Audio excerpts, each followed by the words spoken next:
Balochistan liberation army ने ये समाचार दिया है कि भाई हमने जो 214 लोगों को अगवा कर रखा था उन 214 को सबको मार दिया है। आपको हिंदुस्तान ने मुंबई के लिए माफ नहीं किया, उसके बाद जो कश्मीर में हुआ उसका माफ नहीं किया और वो अपना बदला लेंगे। ये तो पता था आपको, तो उन्होंने खुद कहा था आपको।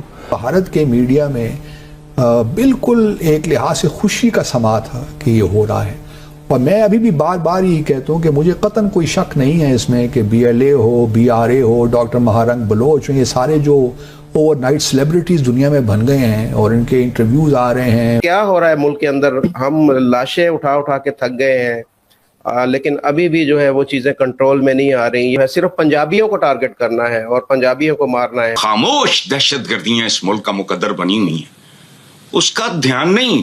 ये सिर्फ खैबर पख्तूनख्वा नहीं हो भाई, पाकिस्तान के हर इलाके की कहानी है। इंडिया के साथ आपने बॉर्डर बंद कर दिए हैं, हमने जहां पे कारोबार भी है, जो $4 ट्रिलियन की इकोनॉमी है, बॉर्डर बंद। तालिबान जो अपनी बेटियों को तालीम नहीं देते, बच्चियों को स्कूलों नहीं भेजते, इनके साथ बॉर्डर खोले हुए हमने। एक आप फिर वो टूटी खोल दे कश्मीर वाली, टू टेल इंडिया अच्छा ये बात है, ये हम टूटी खोल रहे हैं, फिर जहादी जाएंगे लड़ने के लिए वहाँ, ठीक। Then you will attack, launch counter attacks, जो आपने नहीं की।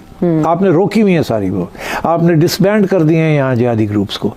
बदकिस्मती की इंतहा देखो कि बाहर से भी दहशतगर्दी, हमारे अपने अंदर दहशत। जय हिंद दोस्तों, जाफर एक्सप्रेस हाईजैक का पूरा ड्रामा कंप्लीट हो चुका है और BLA ने 214 सिक्योरिटी पर्सनल इंक्लूडिंग जो ISI एजेंट्स थे सबको मार गिराया है, क्योंकि उनकी कंडीशन फुलफिल नहीं की गई है, उनसे बात नहीं की है पाकिस्तानी सरकार ने।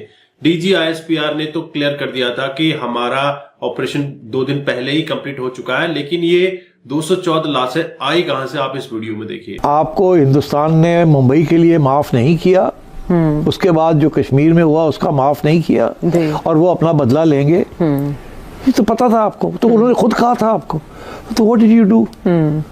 तो अब क्या रियासत की पॉलिसी वाज़ेह हो जाएगी रिगार्डिंग बलूचिस्तान? इस अनाउंसमेंट के बाद, इस वन लाइनर के बाद वहाँ ऑपरेशन होगा, इमरजेंसी लगेगी या फिर एंगेज किया जाएगा वहाँ की पावर्स को? नहीं, देखिए इमरजेंसी क्या होती है कि सूबाई हुकूमत के मामलात अपने हाथ में ले लिए, जो तो ऑलरेडी हाथ में है। तो इमरजेंसी लगाने की सिर्फ ये है कि कानूनी तौर पे जो भी कार्रवाई होगी उसको चैलेंज ना किया जाए। वो वैसे भी कोई नहीं चैलेंज करता वहाँ, तो इसलिए मेरा ख्याल है अगर एक लीगल अम्ब्रेला लेना है तो वो आर्टिकल 245 के जी basically it's a form of martial law. 232, 245 भी है ना, दैट इज तो फौज निफाज है ना। हाँ, तो वो हो सकता है, दे कैन डू एनीथिंग। तो अब बात ये है कि बट मेरा ख्याल है that is just a legal cover. Government तो है उनके पास वहाँ, and government is basically just to keep everyday life going. थोड़े बहुत डेवलपमेंट प्रोजेक्ट्स, थोड़े बहुत ये, थोड़ा बहुत वो, otherwise the real powers is with the local military command there and the intelligence. तो अच्छी बात है अगर वहाँ इंटेलिजेंस हाइटन होगी, मिलिट्री कमांड और डायरेक्टली इन्वॉल्व हो जाएगा इन ऑल दिस, और फोर्सेस भेज दी जाएंगी, अच्छी बात है ये, दिस गुड। बट मेरा ख्याल है रूल्स ऑफ द गेम जो चेंज हो रहे हैं वो ये नहीं है। फिर किसके लिए हो रहे हैं और क्या हो रहा है? रूल्स ऑफ द गेम ये हैं, जैसे इंडिया ने rules of the game change किए थे कि आपके ऊपर उन्होंने स्ट्रेटेजिक स्ट्राइक्स की थी, आपको धमकी दी थी, ठीक, उन्होंने ऑफेंसिव डिफेंस कर दिया था जी। तो अब आप भी कोई ऑफेंसिव डिफेंस करेंगे या नहीं करेंगे? और इंटरेस्टिंग बात यह है कि आपका offensive defence can not be against India. आप तो पहला फॉरेन ऑफिस का जो बयान था हमारा, उसमें से इंडिया का तो जिक्र ही नहीं था। अब पार्लियामेंट के अंदर कोई बातें शुरू हो गई है कि इंडिया इज बिहाइंड इट, ठीक है। मगर उसकी वजह ये है ना कि हमारे पास जो भी एविडेंस है, we have not presented it to the world.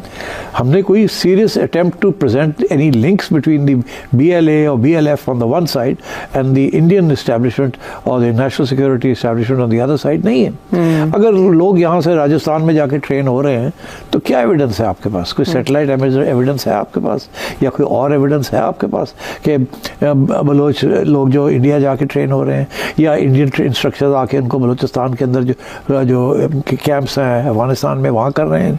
तो if there is such evidence then you must present it, and if you don't have it you should get it for God's sake. What's the big deal? इतने आपके असासे हैं अफगानिस्तान के अंदर, या होने चाहिए after 40 years of intervention इन अफगानिस्तान, कोई तो असासे आपके होने चाहिए। अगर आपकी ह्यूमन इंटेलिजेंस वहाँ नहीं है तो फिर क्या आपके पास? तो what have you been doing? तो इसलिए I think it's time to change the rules. And the rules मैं आपको बता दूं, what does it mean to change the rules?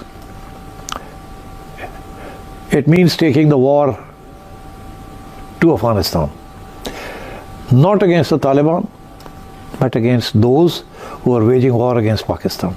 Okay. It means taking the war to the BLA and their camps. It means taking the war to the TTP and their camps. It means वही चीज़ें जो बाकी intelligence एजेंसियां करती हैं, which is select targeting, assassinations, strategic raids.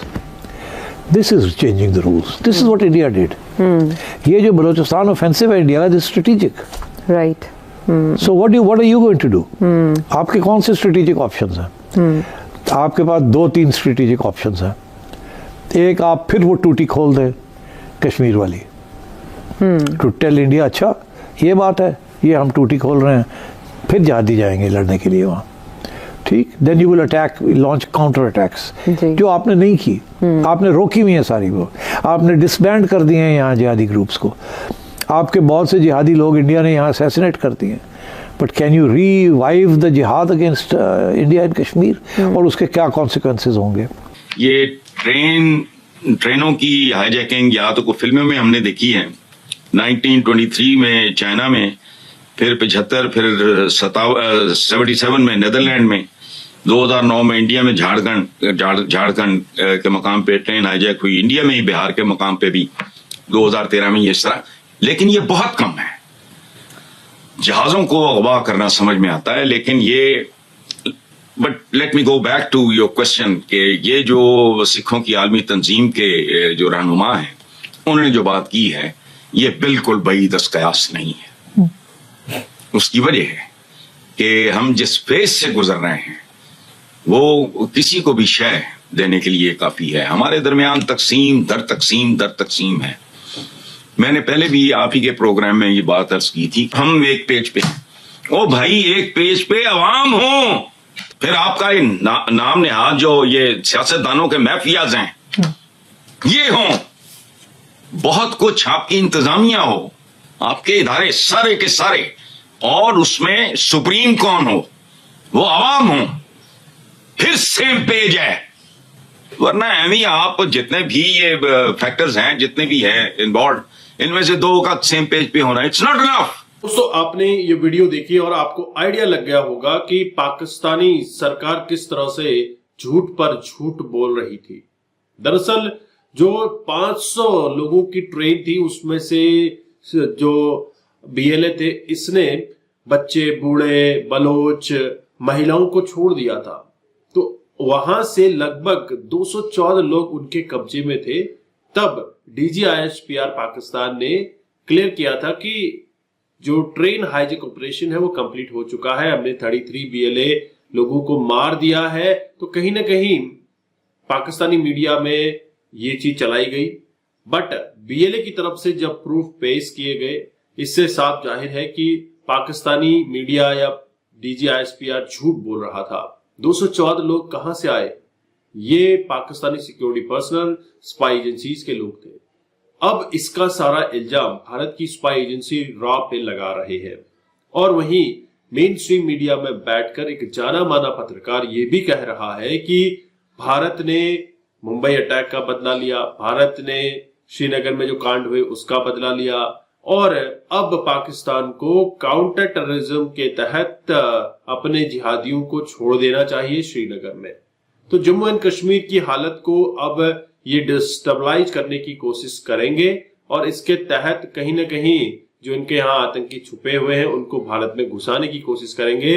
लेकिन भारत अब पुराना भारत नहीं है, अब ये नया भारत है. जिहादियों को अंदर घुसता देख सीधे ठोक दिया जाएगा, ना डेट होगी ना पूछताछ होगी, सीधे जहन्नुम में 72 हुरों से मुलाकात होगी.